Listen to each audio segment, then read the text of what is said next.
Australia is an island nation with a vast coastline and significant maritime interests. Submarines are vital for protecting our national security.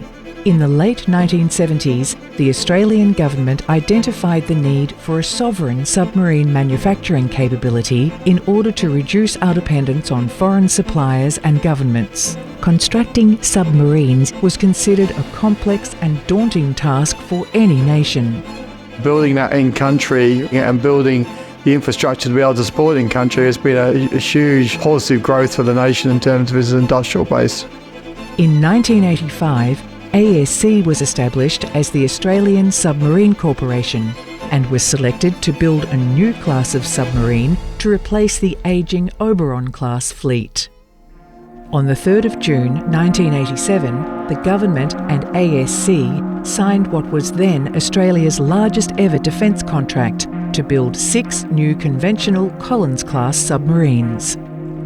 In 1989, Bob Hawke opened the new shipyard at Osborne in South Australia. I came down a day after Bob Hawke opened up the facility in Osborne. It was a shell, basically. There were no offices fitted out, no desks, everything was just a shell, and no people. It's a bit surreal. Infrastructure was built, a highly skilled workforce assembled, and an extensive supply chain was established to support the construction of the new submarines, with Defence Minister Kim Beazley attending the first keel laying in 1990.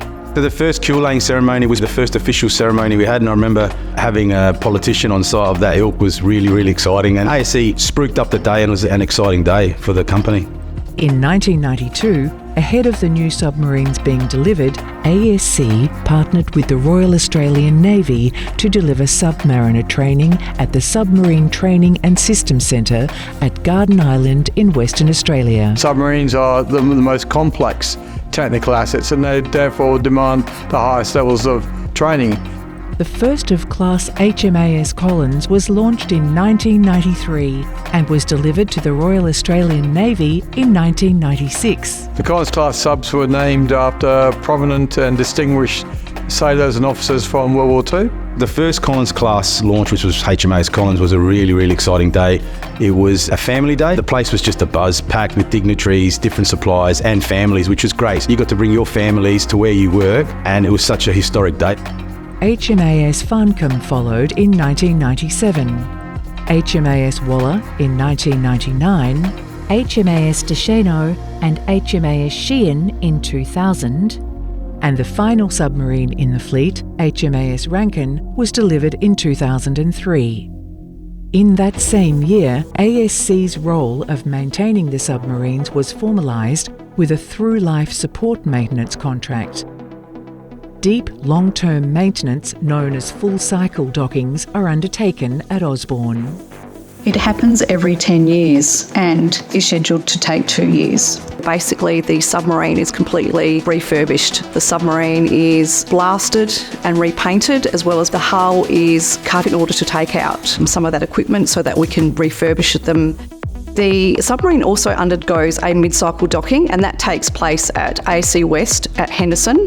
The boat is taken out of the water and put into the submarine facility, where it undergoes quite a large refurbishment, which takes about 12 months. We also undertake intermediate maintenance, which happens at the HMAS Stirling facility at Garden Island West in Western Australia. In the wake of the 2012 Coles Review, ASC launched a reform program.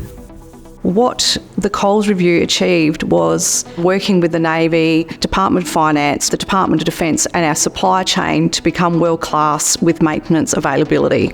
We replanned our industrial base and replanned the way we did work to actually reduce the hours of the scope of work from about 1.2 million man-hours down to about 800,000, and we took over a year off the schedule.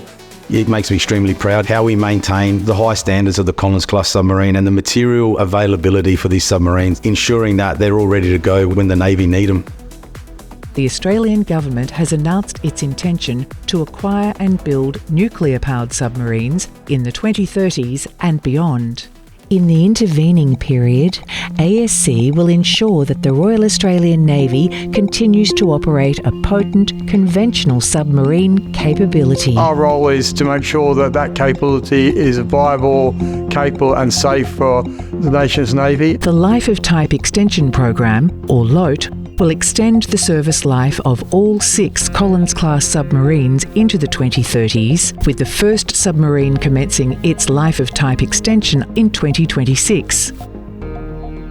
The LOTE looks to update some of the capabilities and the major equipment, such as the main motor, diesel generator sets, and some of the other auxiliary items that support those particular pieces of equipment. ASC is also assisting the Australian Government to retain and upskill the specialised shipbuilding workforce through the Sovereign Shipbuilding Talent Pool program. The Sovereign Shipbuilding Talent Pool supports capability in supply chain, in people and culture, engineering and operations. ASC has proudly served the nation as Australia's submarine builder and sustainer for over 35 years and stands ready to support the nation into the future. ASC, Australia's submarine company.